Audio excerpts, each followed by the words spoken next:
So this is how to buy Polkadot cryptocurrency in Canada on Robinhood.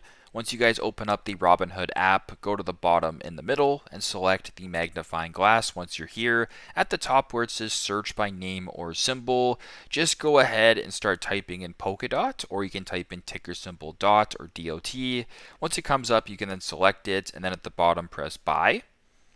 Now, once you're here in the top right where it says market order, you can do a market order in Canadian dollars, or you can do a market order in Polkadot. I'll just keep it at Canadian dollars for this example. Then type in the amount that you want to purchase. So if you wanted to do $6 as an example, you would type in 6 and then press review.